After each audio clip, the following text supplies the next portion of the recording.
কোরআনে আল্লাহ দেয়নি, আল্লাহ দিয়েছেন রাসূলুল্লাহর জীবন। মুহাম্মদ ইবনে আব্দুল্লাহ রাসূলুল্লাহ হয়েছিলেন কত বছর বয়সে? 40 বছর। যারা দাঁড়িয়ে আছে এটা বসতে দেওয়া যায় না নাকি? জায়গার দাঁড়িয়ে থাকেন বসে থাকেন যাই হোক, কর্তৃপক্ষের এখন জায়গা আর তো নেই নাকি? যেভাবে আছে এভাবে কথা বলা যাবে না। মাত্র 1 ঘন্টা। আমার শরীরও খুব ভালো না, কণ্ঠের অবস্থা ভালো না, চারিদিক থেকে সমস্যা, এই জন্য 1 ঘন্টা সময় দেন। আজকে আমরা আলোচনা করব কোন পাপের কারণে কোন গজব আল্লাহ নাযিল করে। আমাদের দেশের সাথে দেখি মেলে কিনা। যদি মিলে যায় আশা করছি ওই সমস্ত অপরাধগুলো আমরা মাইনাস করার চেষ্টা করব ইনশাআল্লাহ। আলোচনার বিষয় কোন পাপের কারণে কোন গজব আল্লাহ নাযিল করেন। এই ছেলে বললাম না ইশারায় কাজ করবা, কথা বলবো না। এরপরে কেউ কথা বলেন দেখি।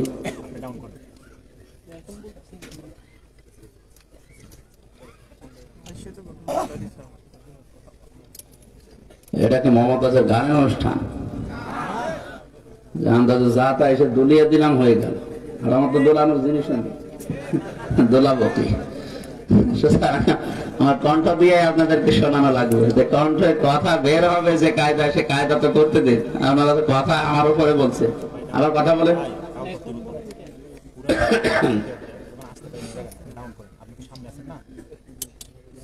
কোরআনের কোন আয়াত থেকে কথা যদি কেউ বোঝার চেষ্টা করে, নবীজি বলেন ও যদি ওই আয়াতের উপরে আমল নাও করে তাও 500 রাকাত নফল নামাজের সওয়াব হয়। আপনি 2 রাকাত নফল নামাজে পড়েন কিনা সন্দেহ, 500 রাকাত নফল নামাজের সওয়াব হবে। এই কথা শোনার পরে আমাদের আখিরাতের চিন্তা যাদের আছে তারা তো স্থির হয়ে যাওয়া দরকার। উসওয়াতুন হাসানা এই শব্দ আল্লাহ দুনিয়ার কাউকে দেননি। এই জন্য সত্যের মাপকাঠি মানদণ্ড এই পৃথিবীতে একমাত্র একজন, বিশ্বনবী মুহাম্মদ রাসূলুল্লাহ। তাছাড়া দুনিয়াতে আর কেউ সত্যের মানদণ্ড হিসাবে গণ্য নয়। তারপরেও তিনি রাসূলুল্লাহ হিসাবে গণ্য হয়েছিলেন 5 বছর বয়সে, 10 বছর বয়সে না। তিনি রাসূলুল্লাহ হয়েছিলেন কত বছর বয়সে? 40 বছর বয়সে। যে জিনিস পেয়ে তিনি রাসূল হলেন তার নাম কোরআন। তার নাম কি? কোরআনে কারীম নাযিল হওয়ার আগ পর্যন্ত তিনি মুহাম্মদ ইবনে আব্দুল্লাহ হিসাবে পরিগণিত ছিলেন এলাকাতে। তার চরিত্রের সার্টিফিকেট দেওয়া হিসাবে মানুষেরা হয়তো তাকে বলতো যে আপনি আল আমিন, আস-সাদিক, এই সমস্ত নামগুলো, কিন্তু রাসূলুল্লাহকে বলতো না। রাসূলুল্লাহ হওয়ার আগে 17 বছর বয়সে একটা সংগঠন বানিয়েছিলেন, হিলফুল ফুজুল, শান্তির সংঘ। 17 থেকে 40 বছর, 23 বছর একাধারে চেষ্টা চালালেন দেখি দুনিয়াতে শান্তি প্রতিষ্ঠা করা যায় কিনা। যেহেতু আল্লাহর নির্দেশ এবং কোরআনের নির্দেশ আসে না, এজন্য 23 বছরে কাঙ্ক্ষিত মানের শান্তি তিনি প্রতিষ্ঠা করতে পারেননি। একই মানুষ 40 বছরে কোরআনে কারীম পেলেন, 63 বছরে দুনিয়া থেকে বিদায় নিলেন। এইটাও 23, এটাও কত? আগের 23-এর ফল 0, পরের 23-এ তিনি লক্ষ লক্ষ মানুষ হাজির করেছিলেন এই কোরআনের পতাকা তোলে। কথা বলেন না কেন? এমনকি শেষ ভাষণ যেদিন দিচ্ছিলেন তার ভাষণ ছিল মাত্র 27 মিনিট। বিদায় হজের ভাষণ কয় মিনিট? আর আমাদের নাকি 2-3 ঘন্টা ছাড়া ওয়াজই সাটে না, কারণ আমাদের কথার ভেতরে তো কোনো অর্থ নেই। নবীজির প্রতিটি কথার ভেতরে লক্ষ লক্ষ কথা লুকিয়ে থাকতো। সুবহানাল্লাহ বলে। যেন আমরা কথা বলবো অল্প, তাৎপর্যপূর্ণ, গবেষণাপূর্ণ, এই সমস্ত কথাগুলো বলে মানুষ যেন চিন্তা ভাবনা করে। আল্লাহ রাব্বুল আলামিন বলেন ওয়ানজালনা ইলাইকা যিকরা লিতুবায়্যিনা লিন-নাসি মা নুযিলা ইলাইহিম ওয়া লাআল্লাহুম ইয়াতাফাক্কারুন। সূরা নাহলের 44 নম্বর আয়াতের শেষের দিকে আল্লাহ জানিয়েছেন, হে নবী, এই কিতাব, এই জিকির, এই আলোচনা আপনার কাছে আমি কেন দিলাম জানেন? আপনি জীবিত মানুষদের সামনে স্পষ্ট ব্যাখ্যা বিশ্লেষণ করে বোঝাবেন। আর যারা আপনার কথা শুনতে আসবে তাদের একটা দায়িত্ব দিলাম, তারা এই কথাগুলো শোনার পরে বাড়ি যেয়ে যেন চিন্তা ভাবনা করে। যেন এই মাহফিল প্রতিদিন হয় না, 1 বছর পরে মাত্র 4-5 ঘন্টার জন্য হচ্ছে, সেখানে আমার মাত্র 1 ঘন্টা 10-15 মিনিট। এই 1 ঘন্টা 10-15 মিনিটের ভেতরে যে কথাগুলো কোরআন থেকে হাদিস থেকে গবেষণামূলক ভাবে আমরা বলার চেষ্টা চালাবো, আপনাদের উচিত হচ্ছে এই কথাগুলো নিয়ে আসলে আমাদের প্র্যাকটিক্যাল লাইফে চিন্তা ভাবনা করা। তাহলে নবীজির প্রথম 23 বছরে ফল ছিল, পরের 23 বছরে তিনি হিরো বানিয়েছিলেন হযরতে ওমরের মতো, আবু বকরের মতো। এমনকি তার সামনে যখন বিদায় হসে 27 মিনিটের বক্তব্যের সময় মানুষ ছিল তার সামনে প্রায় 1,14,000। কয়জন? 1,14,000 মানুষের সামনে শেষ ভাষণ দেওয়ার সময় নবীজি বলেছিলেন, তারাক্তু ফীকুম আমরাইন, আমি 2টি জিনিস তোমাদের জন্য রেখে গেলাম। লান তাদিল্লু, তাদিল্লু মোজারে বর্তমান ভবিষ্যৎ, প্রেজেন্ট ফিউচার। এর আগে লান এসেছে, আরবি গ্রামার অনুযায়ী কথাটার অর্থ দাঁড়ায় কখনোই তোমরা পথভ্রান্ত হবে না, পথভ্রষ্ট হবে না, লাঞ্ছিত হবে না।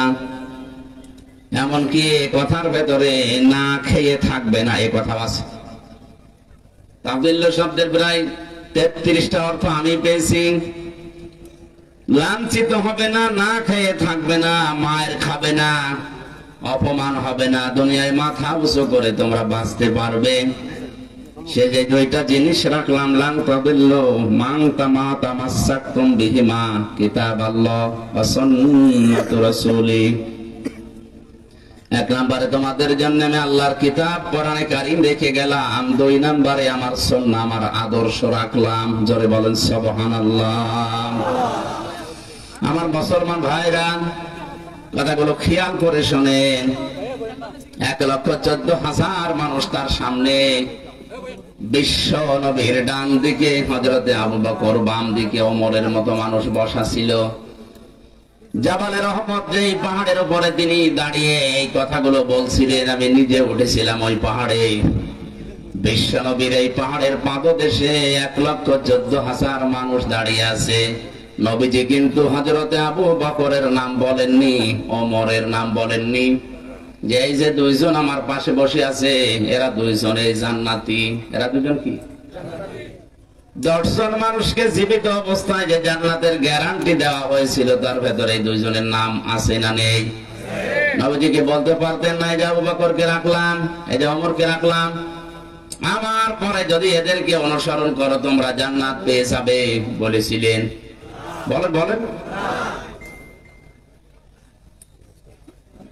আমি জান্নাতের দিকে যাচ্ছি, আসো আমার সাথে তোমাদের জান্নাতে নিয়ে যাবো, এই কথা শুধু নবীজি একবার বলেছিলেন বদরের ময়দানে যাবার সময়। তিনি বলেছিলেন, আমি জান্নাতের দিকে যাচ্ছি, যার প্রশস্ততা আকাশ আর জমিনের চাইতেও বিস্তৃত। কে তোমরা জান্নাতে যাবো, আসো আজ আমার সাথে।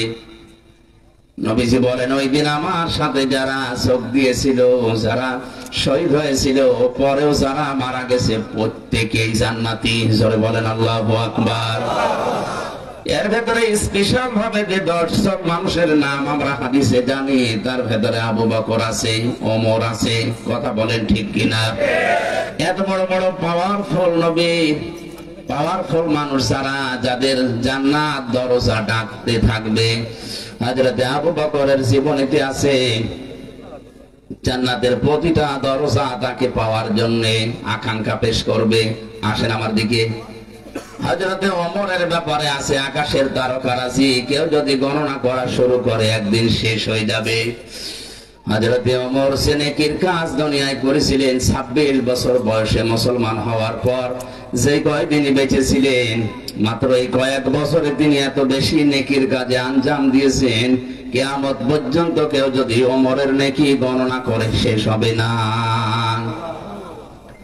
মাথায় যাদের মগজ আছে চিন্তা করেন তো, যে মানুষগুলো সামনে পেছনে বসে আছে, এই মানুষগুলো কেন বেশি নাম ধরে বলতে পারলেন না কেন যে এদেরকে রেখে গেলাম, এদের মেনে নিলেই জান্নাত পেয়ে যাবে? এ কথা বলেননি এই কারণে, কারণ নবী ছাড়া কারো ঈমান নিরাপদ না। যে কোনো সময় মানুষকে শয়তান বেঈমান করে ফেলতে পারে।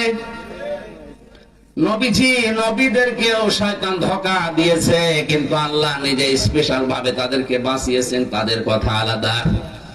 বাকি পৃথিবীর কাউকে কারো নিরাপদ না ইমান। হযরত ওমর নিজেই বলতেন মাঝে মাঝে হুযায়ফা ইবনুল ইয়ামিনকে ডাক দিয়ে, এ হুযায়ফা, তুমি তো নবীজির গোপন কথাগুলো তোমার কাছে সব বলতো, তুমি একটু ইন্তেকালের আগে যে লিস্ট দিয়ে গেছে নবীজি যে মদিনায় মুনাফিক অমুক অমুক আছে, ওই লিস্টের ভেতরে দেখো তো আমার নামটা আছে কিনা। হযরত হুযায়ফা ডাক দিয়ে বলে, খলিফাতুল মুসলিমিন, আমিরুল মুমিনিন, কি বলেন আপনি? জান্নাতের গ্যারান্টি দিয়েছে নবীজি নিজে আপনাকে, আর আপনি বলেন আপনার নাম মুনাফিকের খাতায় আমি দেখবো, এ কেমন কথা? হযরত ওমর চোখের পানি ফেলে দিয়ে বলেন, ভাই হুযায়ফা, আমি নবীজির কাছেই শুনেছি দুনিয়াতে কারো ঈমান নিরাপদ না মরণের আগ পর্যন্ত। আমি এখনো পর্যন্ত জানি না আমি নিরাপদে ঈমান নিয়ে মরতে পারবো কিনা। এই জন্য অন্তত দেখো মুনাফিকের যে লিস্ট আছে ওর ভেতরে আমার নামটা আছে কিনা। যদি থাকে আমি এখনো মরণের আগে তওবা করে ফিরে আসতে পারবো। মাওলানা আশরাফ ভাই হয়তো মুনাফিকদের যে আচরণ গুলো ওগুলোই বলছিলেন, আমি হালকা হালকা শুনেছি। আমি কোরআন হাদিস পড়ে মুনাফিকের প্রায় 13টা গুণ পেয়েছি। কয়টা? আমরা অধিকাংশ মানুষ 3টা জানি। কথা বললে মিথ্যা বলে, ওয়াদা করলে ভঙ্গ করে, আমানত রাখলে খেয়ানত করে, ঝগড়া হলে গালি দেয়। এরকম অনেকগুলো আমি গবেষণা করে করে কোরআন হাদিস থেকে 13টা পেয়েছি। মুনাফিকদের এই আচরণ গুলোই হয়তো উনি বলছিলেন, শেষ করতে পারেননি ভাই আমার। এই সমস্ত গুণাগুণ গুলো, জার গুলো, এই আচরণ গুলো যদি কার ভেতরে পাওয়া যায়, বুঝবেন তার ভেতরে নিফাকি আছে, মুনাফিকি আছে। আর মুনাফিককে আল্লাহ যদি মরণের পরে জাহান্নামে দেয়, আবু জাহেলের উপরে দেবে না, আবু জাহেলের নিচে দেবে। মুনাফিককে আল্লাহ যদি জাহান্নামে দেয়, আবু জাহেলের উপরে দেবে না নিচে? কোথায় আছে আন্দাজে বলে না। সূরা নিসা 140 নম্বর আয়াতে আল্লাহ পাক বলেন, ইন্নাল্লাহা জামিউল মুনাফিকিনা ওয়াল কাফিরিনা ফি জাহান্নামা জামিআ। অবশ্যই আমি আল্লাহ জাহান্নামের ভেতরে একত্রিত করব মুনাফিক এবং কাফেরদের। আগে কার নাম বলেন বলেন? আবু জাহেল মুনাফিক ছিল না কাফের? এই আয়াত দ্বারা বোঝা যায় যারা মুনাফিক এরা কিন্তু আবু জাহেলের নিচে থাকবে না, এরা থাকবে উপরে। ঠিক? আরে ভাই আপনি তো উল্টাপাল্টা বলেন। আবু জাহেল যদি জাহান্নামে পড়ার পরে থেমে যায়, মুনাফিক থামবে না, একেবারে নিচে থাকবে। ইন্নাল মুনাফিকিনা ফিদ দারকিল আসফালি মিনান নার ওয়া লান তাজিদা লাহুম নাসীরা। অবশ্যই মুনাফিকদের জায়গা হবে জাহান্নামের একেবারে নিচে। আসফাল ইসমে তাফজিল, এর জায়গার নিচে নেই, একেবারে নিচে তাদের জায়গা দেব। শুধু জায়গা নিচে দেব না, এই মানুষগুলোকে কেউ সাহায্যের কথা বলতেও আসবে না। কাফেরদের যত কথা আমি পেয়েছি, কোন কাফেরকে সাহায্য করা হবে না এমন কথা নেই, যদিও তাদেরকেও সাহায্য করা হবে না। কিন্তু আলাং তাজিদা লাহুম নাসীরা এরকম কঠিন শব্দ নেই। তাজিদার আগে লান আছে মজারে, মজারের আগে আমি আগেই বললাম লাং তাদিল্লুর উদাহরণ দিতে গিয়ে লান আসলে অর্থ হয় কোশ্চেন কালেও হবে না। আল্লাহ বলেন মুনাফিক যদি জাহান্নামের নিচে যায়, ওদেরকে সাহায্যের জন্য কেউ আসবে না, সাহায্য করাও হবে না। জোরে বলেন নাউজুবিল্লাহ। এখন আমার প্রশ্ন হচ্ছে, মুনাফিক তৈরি হয় কাদের ভেতরে? মুসলমানদের। বলেন কাদের ভেতরে? কোন ইহুদি, কোন খ্রিস্টান, কোন বৌদ্ধ, কোন হিন্দু, কোন মাজুসি, যত জাতি এখন পৃথিবীতে এখন প্রায় 4500 জাতি আছে, কোন জাতির ভেতরে মুনাফিক তৈরি হয় না। মুনাফিক শুধুমাত্র তৈরি হয় মুসলমানদের ভেতরে। আমরা যেহেতু মুসলমান হিসাবে দাবি করি, তাহলে মুনাফিকের জার আমাদের ভেতরে থাকার সম্ভাবনা বলে না কেন? হযরত ওমর যদি বলেন এখনো যদি আমার নামটা থাকে আমি তওবা করে ফিরে আসবো, ভালো হয়ে যাবে মরণের আগে, আমাদের ওই চিন্তা ভাবনার দরকার নেই। কেউ যদি বলে আমি ইহুদি দেখব, তাহলে আপনি ইসরায়েলে যান, শুধু ইহুদি পাবেন। তামাম দুনিয়ার নিকৃষ্ট জাতি হিসাবে এখন যারা পরিচিত, জঘন্যতম জাতি হিসাবে যারা দুনিয়ায় পরিগণিত, এখন তারা হচ্ছে ইহুদি। দুনিয়ার যত অপকর্মের মূল হোতা এই ইহুদিরা। কথা বুঝতেছে? খ্রিস্টানকে যদি দেখতে চাই, আপনি আমেরিকায় যান, শুধু খ্রিস্টান পাবেন। কেউ যদি বলে আমি বৌদ্ধ দেখবো, চীনে যান, মায়ানমারে যান, শুধু বৌদ্ধ পাবেন। কোন মানুষ যদি বলে আমি মুশরিক দেখবো, পাশের রাষ্ট্রে ভারতে যান, শুধু মুশরিক পাবেন। এখন যদি বলেন জাহান্নামের একেবারে নিচে থাকবে যারা মুনাফিক, আমি দেখবো, এই দেশে পাঠানো লাগবে, কারণ দেশে ৯৬% মুসলমান। মুনাফিক এই দেশে টাকার সম্ভাবনা আছে না নেই? মুনাফিকদের ১৩টা আচরণের ভেতরে ১১ নম্বরে আমি পেয়েছি, ওদের সব সহ্য হয়, আল্লাহর কোরআনের কথা সহ্য হয় না। কোরআনে কারীম জানিয়েছে, ওয়াইদা কিলা লাহুম তাআলাউ ইলা মা আনজালাল্লাহু ওয়া ইলার রাসূলি রাআইতাল মুনাফিকিনা ইয়াসুদ্দুনা আনকা সুদুদা। সূরা নিসার ৬১ নম্বর আয়াতে আছে, আল্লাহ পাক বলেন, হে নবী, যখন আপনি মানুষদেরকে বলবেন আসো আল্লাহ এবং রাসূলের আদেশের দিকে আসো, রাআইতাল মুনাফিকিনা, আপনি দেখতে পাবেন মুনাফিক যারা ইয়াসুদ্দুনা আনকা সুদুদা, আল্লাহ এবং রাসূলের আইনের কথা, আদর্শের কথা বলা মাত্রই তারা আস্তে করে পেছন দিক থেকে কেটে পড়বে। হয়তো বিভিন্ন নাম দিয়ে তারা কাটবে। আমার তো মনে হয় আমি যে কথা বলছি এখন খাপের খাপ মুমতাজের আপনি যাচ্ছে না, মুনাফিকের দেশে এখন আছে। আল্লাহ যে বড় সংবিধান আল্লাহর কোরআন। وَكَذَلِكَ أَنزَلْنَاهُ حُكْمًا عَرَبِيًّا وَلَئِنِ اتَّبَعْتَ أَهْوَاءَهُمْ بَعْدَ الَّذِي جَاءَكَ مِنَ الْعِلْمِ مَا لَكَ مِنَ اللَّهِ مِنْ وَلِيٍّ وَلَا وَاقٍ। বলেন আল্লাহু আকবার। সূরা রদের ভেতরে আল্লাহ পাক জানিয়েছেন, হে নবী, এই কোরআনকে আমি আল্লাহ দুনিয়ায় সংবিধান করে নাজিল করলাম। এটা বাদ দিয়ে কোন মানুষ যদি মন মস্তিষ্কের তৈরি করা মন মতো আইন কানুন নিয়ম নীতি বানিয়ে পরিবার সমাজ চালাতে চায়, সে কাউকে সাহায্যকারী হিসাবে পাবে না। জোরে বলেন নাউজুবিল্লাহ। এই জন্য আমাদের উচিত হচ্ছে, আমরা যেহেতু মুসলিম, আমাদের একমাত্র আদর্শ হওয়ার কথা যার নাম বলেছি উসওয়াতুন হাসানা, দুনিয়ায় কেউ না, মুহাম্মাদুর রাসূলুল্লাহ। আজকের পোস্টারের প্রথমে আপনারা লিখে দিয়েছেন, তোমাদের জন্য রাসূল সাল্লাল্লাহু আলাইহি ওয়াসাল্লামের জীবনে মহত্তম বা সর্বোত্তম আদর্শ লুকিয়ে আছে, আল কোরআন। এটা সূরা আহজাবের ২১ নম্বর আয়াতের প্রথম অংশে আছে। আমার প্রশ্ন, পরবর্তী শব্দগুলো লিখতে পারবেন। আল্লাহর নবীকে আদর্শ হিসাবে পাবে যাদের ভেতরে ৩টা গুণ আছে। কয়টা? এর পরবর্তীতে আল্লাহ সিরিয়াল করে দিয়েছেন, লিমান কানা ইয়ারজুল্লাহ ওয়াল ইয়াউমাল আখিরা ওয়া যাকারাল্লাহা কাসীরা। ১ নম্বরে যে মানুষগুলো লিমান কানা ইয়ারজুল্লাহ, আল্লাহ রাব্বুল আলামিনের দিকে যারা ফিরে আসে, রাজা ইয়ারজু মানে ফিরে আসা।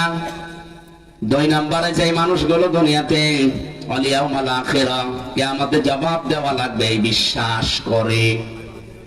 ৩ নম্বরে যাকারাল্লাহা কাসীরা, যাদের জীবনে সব চাইতে বেশি আল্লাহর আলোচনা হয়। কার? বলেন বলেন আল্লাহ। তাহলে এই বাংলাদেশে ১৮ কোটি মানুষের জন্য রাসূলুল্লাহ আদর্শ এখনো সবার জন্য হয়নি, কারণ এই ৩টা গুণ আমরা অধিকাংশ মানুষের ভেতরে দেখতে পাচ্ছি না। কথা বলা থাকে।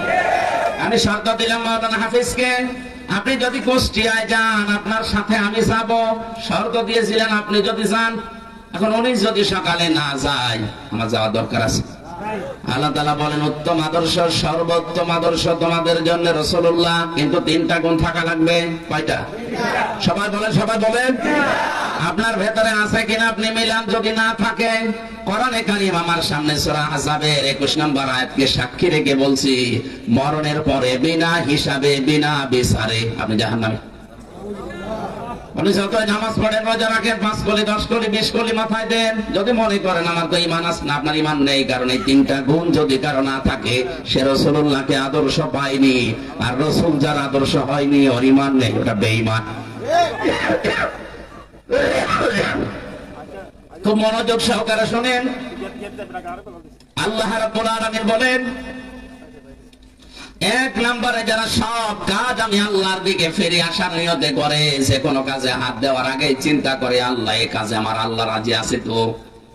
আজকে যে গাড়িতে আসলাম, লোকটাকে আমি এর আগে কোনোদিন দেখেছি বলে মনে হয় না, কিন্তু যে ভালোবাসা আমার প্রতি দেখিয়েছে, দুনিয়ার স্বার্থ পাওয়ার জন্য না, এটা আল্লাহর জন্য।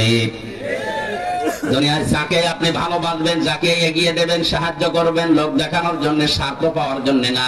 যে মানুষগুলো শুধুমাত্র আল্লাহর জন্য কাউকে ভালোবাসে। 2 নম্বরে ওয়াল ইয়াউমাল আখিরা, কিয়ামতের দিবসে যারা বিশ্বাস করে। সে জন্মের পর থেকে শুনছি কিয়ামত হবে, কিয়ামতের দিন আছে, কিন্তু কিয়ামত যে কি, কিভাবে হবে, কিয়ামতে জবাব দেওয়া লাগবে, এই বিশ্বাস যদি কোনো মানুষের ভেতরে একবার জন্ম হয়ে যায়, ওর জীবন থেমে যাবে। এদের তাফসীর করতে গিয়ে আমি জেলখানার ভেতরে থাকাকালীন ফি জিলালিল কোরআনে পড়েছিলাম। আছেন আপনারা ময়দানে? খলিফাতুল মুসলিমিন হযরত ওমর তার সন্তান আব্দুল্লাহকে ভর্তি করলেন মাদ্রাসায়। ওই সময় হযরতে আলী ছিলেন প্রধান বিচারপতি, তার সন্তান হোসাইন ওই একই মাদ্রাসায় ভর্তি হয়েছে। বারবার কলম ফেলে দিচ্ছে, আব্দুল্লাহকে বলে কলম তুলে দাও। তিনি 1 বার 2 বার 3 বার তুলে দিলেন। প্রেসিডেন্টের ছেলে স্বাভাবিকভাবে রাগ হয়ে গেছে, ডাক দিয়ে বলে হোসাইন, ইচ্ছা করে কলম ফেলে দাও, আমারে তুলতে বলো, আমি কি তোমার চাকর খাদেম? হযরতে হোসাইনও রাগ করেই বলে ফেলেছে, আব্দুল্লাহ তুমি শুধু খাদেম না, খাদেমের বাচ্চা খাদেম। মেম্বারের ছেলেকে এরকম গালি দিলে তার মেজাজ খারাপ হয়, আর তিনি দেশের প্রেসিডেন্টের ছেলে। এক দৌড়ে বাড়িতে গিয়ে বলে, আব্বা আমি আর মাদ্রাসায় যাব না। কেন? হোসাইন আমারে গালি দিয়েছে, আমি নাকি খাদেমের বাচ্চা খাদেম। হযরত ওমর বিচক্ষণ মানুষ ছিলেন, ডাক দিয়ে বলে, সন্তান আমি বিচার করব, কিন্তু এখন না, জমার দিন। জমার দিন তিনি খুতবা দিচ্ছিলেন, বক্তব্যের মাঝখানে তিনি দাঁড়িয়ে বললেন, এখানে হযরত হোসাইন আছে? বলে হ্যাঁ। এদিকে আস, তুমি আমার ছেলেটাকে গালি দিয়েছো খাদেমের বাচ্চা, চাকরের বাচ্চা বলে? বলে হ্যাঁ দিয়েছি। কেন দিলে? হযরতে হোসাইন বলে, ওমর হাতে মুখে হাত দিয়ে বলেন তো, আপনি কি আমার নানার খাদেম ছিলেন না? হযরত ওমরের কথা বন্ধ হয়ে গেছে, চোখ দিয়ে টপ টপ করে পানি পড়ছে। সাহাবীদের বললেন, নবীর সাহাবীরা, বিচার হয়ে গেছে। ছোট মানুষ তো, আব্দুল্লাহ বসে না, বলে বাবা তুমি তো এখনো বিচার আরম্ভই করনি, হোসাইনকে মারবে না? হযরত ওমর বলে, বাবা যে বিচার করেছি এটা আমার অনেক কাজে লাগবে। হোসাইন তুমি যেটা বললে এটা কি লিখে দিতে পারবে? না।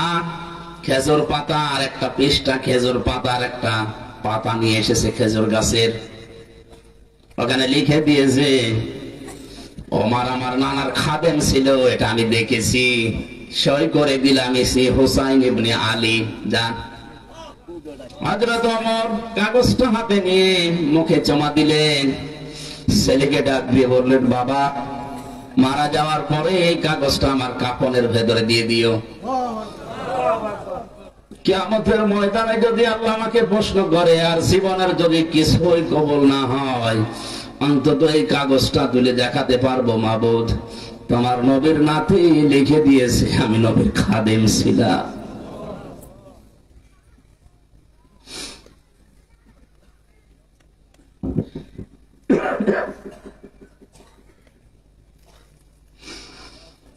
এই ওসিলাই হলো তুমি আমাকে আজকে মাফ করে দাও। এই ধরনের মানুষেরা কিয়ামতের যে বিশ্বাস যে ভয় তাদের ছিল, এরপরও একটা দুর্বল হাদিস বলছে শিক্ষার জন্য। হযরত ওমরেরও আল্লাহর দরবারে নিজের জীবনের মাত্র কয়েক বছরের হিসাব দিতে লেগেছিল প্রায় 12 বছর। ইন্তেকালের পরে প্রায় 12 বছর পার হয়ে গেল। হযরতে আব্দুল্লাহ একবার স্বপ্ন দেখলেন, হযরত ওমর সুন্দর পোশাক পরে নদী থেকে আসতেছে গোসল করে। ডাক দিয়ে বলে, বাবা কোথায় ছিলেন, কতদিন আপনাকে দেখি নাই।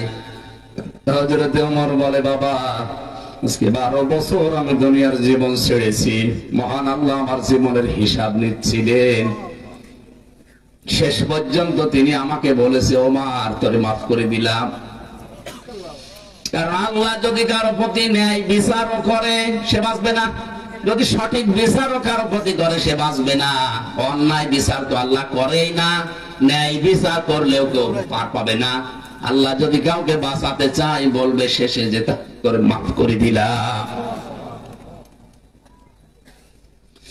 আল্লাহ যদি অবিচার করে এ কথা বিশ্বাস করবেন না, আল্লাহ অবিচার করেন না। আল্লাহ যদি কারোর উপরে ন্যায় বিচার করেন সে বাঁচবে না, সে ধরা খাবে। কথা বুঝতেছেন? আল্লাহ অবিচার, কথা বলে না কেন? আল্লাহ অবিচার, ন্যায় বিচার করলে বাঁচার কোন উপায়? আল্লাহর কাছ থেকে যদি কেউ বাঁচতে চায় একটা মাধ্যম আছে, যে আল্লাহ আমারে মাফ করে দাও। হযরত ওমর বলেন, আমারে শেষ পর্যন্ত আল্লাহ ডাক দিয়ে বলেন, ওমর তোরে মাফ করে দিলাম। ফেরেশতা আমারে নিয়ে গোসল করিয়ে জান্নাতের নহর থেকে এই যে সাদা পোশাক জান্নাতের, এটা পরিয়ে আমাকে বলছে, যান আপনি জান্নাতে যান। ও কক্সবাজারবাসী, হযরত ওমরের যে জীবনী শুনলেন, আকাশের তারকার চাইতে যার নেকির কাজ জীবনে বেশি ছিল। কোন রাস্তা দিয়ে গেলে শয়তান পর্যন্ত 40 দিন ওই রাস্তায় যেতে ভয় পেত। এত বড় পাওয়ারফুল মানুষ নবীজি বলেন, একবার আমার স্ত্রীরা আমার কাছে এইটা দিন ঝগড়া করছিল। হযরতে আবু বকর আসলেন, স্ত্রীদের ঝগড়া থামে না। হযরতে ওসমান আলী এসেছে, তাদের ঝগড়া থামে না। হযরতে ওমর কিছুক্ষণ পরে বাইরে থেকে সালাম দিয়েছে, আসসালামু আলাইকা ইয়া রাসূলুল্লাহ। স্ত্রীরা বলছে, আপনি থাকেন, আমরা গেলাম। কারণ এখন যে লোকটা এসেছে এর মুখের আগে হাত চলে। হযরতে ওমরকে দেখে ওই দিন নবীজি বলেছিলেন, ওমর তুমি যে রাস্তা দিয়ে চলো ও রাস্তায় শয়তান পর্যন্ত চলে না। এই ধরনের মানুষ যদি কিয়ামত নিয়ে এই টেনশনে থাকে, আমাদের কি হয়েছে বলেন? নবীজিকে আদর্শ পাওয়ার জন্য কিয়ামতে জবাবদিহি করা লাগবে। এই টেন্ডেন্সি, এই বিশ্বাস আমাদের জন্ম দেওয়া লাগবে। এটা নেই এই জন্য আজ দুর্নীতি হয়, এইটা নেই এই জন্য আজ বেগম পাড়া তৈরি হয়, এইটা নেই এই জন্য আজ আমাদের অধিকারগুলো আমরা আদায় করতে পারি না। এটা যদি কোনো মানুষ 100 ভাগ বিশ্বাস করে যে আমার জবাব দেওয়া কিন্তু লাগবে, 2 দিন আগে 2 দিন পরে ওর জীবন এমনিতেই পাল্টিয়ে যাবে। মক্কার ওই মানুষগুলো তাদেরকে জোতা মেরে লাঠি মেরে মানুষকে হেদায়েত করেনি। নবীজি এই কিয়ামতে জবাব দেওয়া লাগবে এই কথাগুলো যখন তুলে ধরেছেন, ওই মানুষ যাদের বিবেক ছিল, বুদ্ধি ছিল, যাদের কপালে হেদায়েত ছিল, তারা এমনিতেই এই কথাগুলোর উপরে ঈমান এনে পাল্টিয়ে গেছে। আমি রাসূলুল্লাহকে আদর্শ পাওয়ার জন্য 3 নম্বরে বলেছিলাম, ওয়াযাকারাল্লাহা কাসীরা। যাদের জীবনে সবচাইতে বেশি জিকির থাকবে, আলোচনা থাকবে আল্লাহর। আল্লাহ কাসীর দিয়েছেন, কলিলানে দেননি, আবার কাসীরুন দেননি, কাসীর আছে। সবচাইতে বেশি তাদের মুখে, তাদের পরিবারে, সমাজে, রাষ্ট্রে, তাদের সব জায়গায় নাম থাকবে, আলোচনা থাকবে কার? কালিমাতুল্লাহি হিয়াল উলিয়া, আল্লাহর কালিমা তাদের উপরে থাকবে। আমার মনে হয় সংসদ ভবন থেকে শুরু করে আমাদের এই ইউনিয়ন পরিষদের অফিস পর্যন্ত সব জায়গায় আল্লাহু আকবার বড় করে লিখে রাখা দরকার, দেখলে আল্লাহর নাম মনে হয়। কিন্তু এগুলো না দিয়ে এমন এমন জিনিস আমরা টাঙিয়ে রাখি, আল্লাহর নাম তো দূরের কথা, কার নাম মনে হয় আল্লাহ জানে।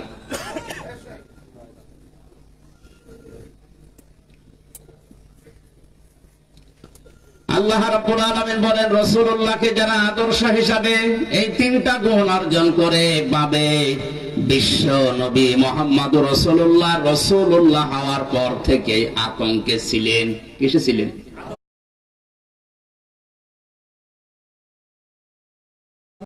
বলেন বলেন। 1 থেকে 40 বছর তার সমস্যা হয়নি। 40 থেকে 63, 23 বছরে 82 বার তাকে ডাইরেক্ট হত্যা করার জন্য ইহুদিরা চেষ্টা চালিয়েছে। শুধু চেষ্টাই চালিয়ে শেষ করে দেয়নি, মরণের পরেও তার লাশ পর্যন্ত চুরি করার জন্য তারা ব্যস্ত ছিল। এজন্য ওই 23 বছর রাসূলুল্লাহকে যারা মেনে নিয়েছে তারাও বিপদে পড়েছে। কিন্তু 1 থেকে ছিল সামাজিক উন্নয়নমূলক অনেক কাজ তিনি এই সংগঠনের মাধ্যমে এলাকায় করতেন, কিন্তু দুঃখজনক হলেও সত্য একটা শত্রুতার ওই সময়ের ভেতরে তৈরি হয়নি। একই মানুষ 40 বছরে কোরআনে কারিমটা হাতে পাওয়ার পরে যতদিন এটা তার কাছে ছিল ততদিন তার শত্রুর অভাব ছিল না। এই জন্য আমরা যদি কেউ বলি আমি নবীওয়ালা কাজ করি না, আপনি মুহাম্মদ ইবনে আব্দুল্লাহর কাজ করেন, এই জন্য আপনার সমস্যা হয় না। কেউ যদি রাসূলুল্লাহর কাজ আরম্ভ করে, রাসূলুল্লাহর যেভাবে আরম্ভ হয়েছিল 3 বছর তিনিও জেলে ছিলেন, আপনারও থাকা লাগতে পারে।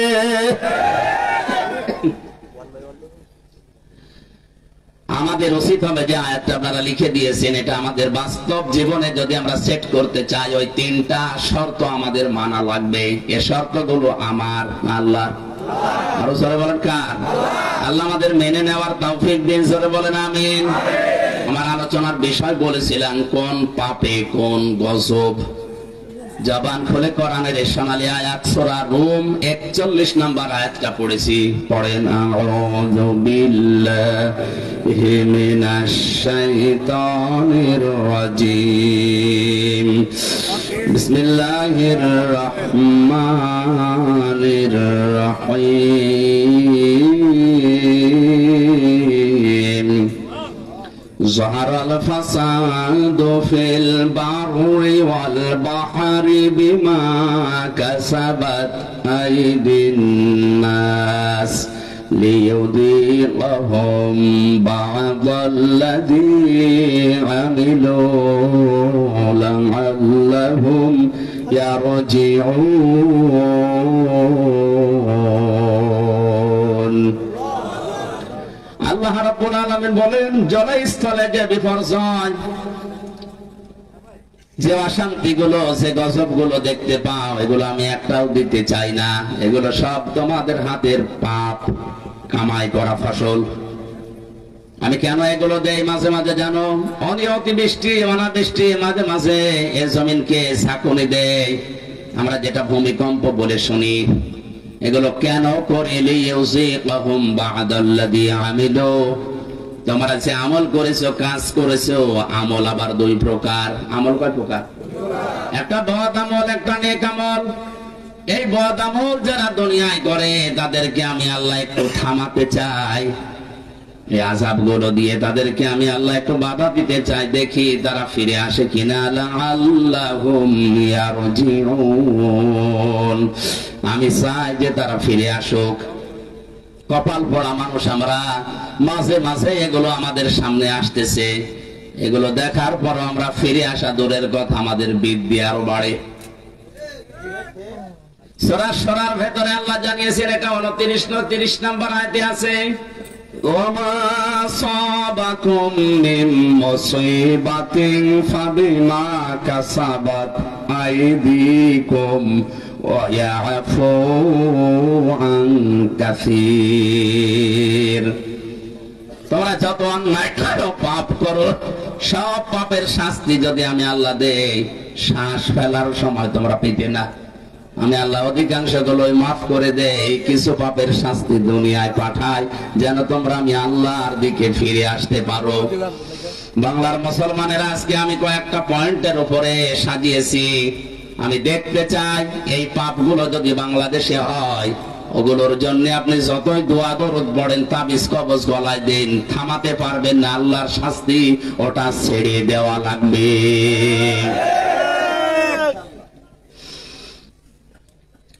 কোরআনে কারিমে সূরা আনকাবুত আয়াত নাম্বার 40 41 ফাকুল্লান আখাযনা বিযামবিহি ফামিনহুম মান আরসালনা আলাইহি হাসিবা ওয়া মিনহুম মান আখাযাতুহুস সাইহাতু ওয়া মিনহুম মান খাসাফনা বিহিল আরদা ওয়া মিনহুম মান আগারাকনা وما كان الله ليظلمهم ولكن كانوا أنفسهم يظلمون سبحان الله والحمد لله لا إله إلا الله سبحان الله والحمد لله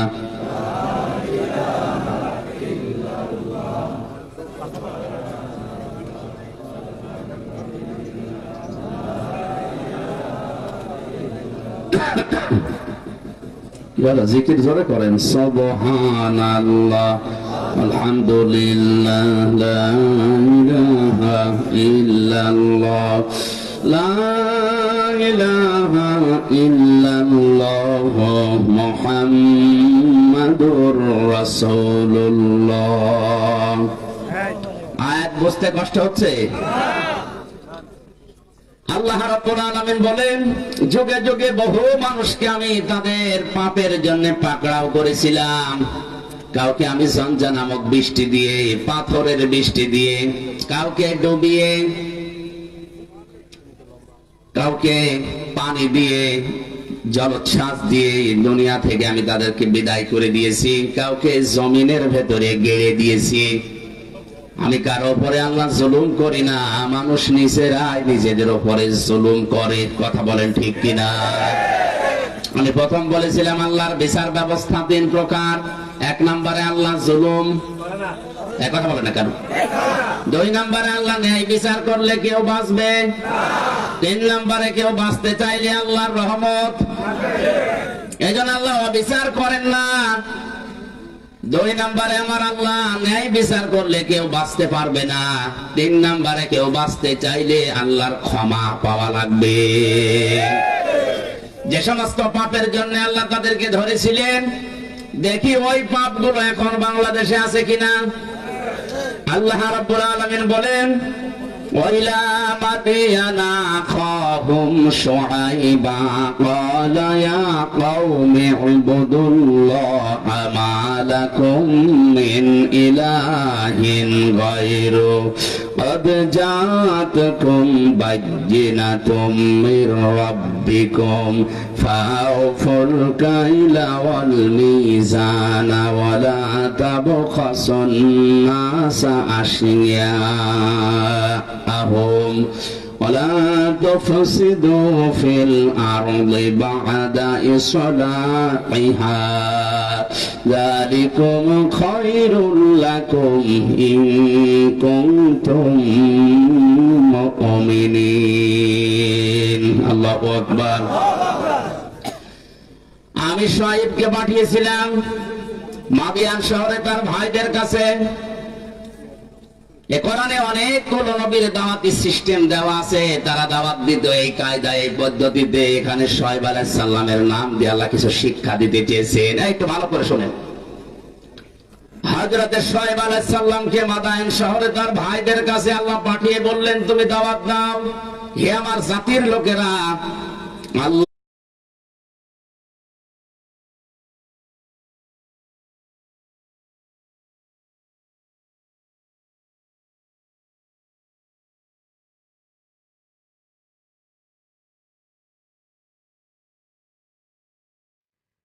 أعوذ بالله السميع العليم من الشيطان الرجيم.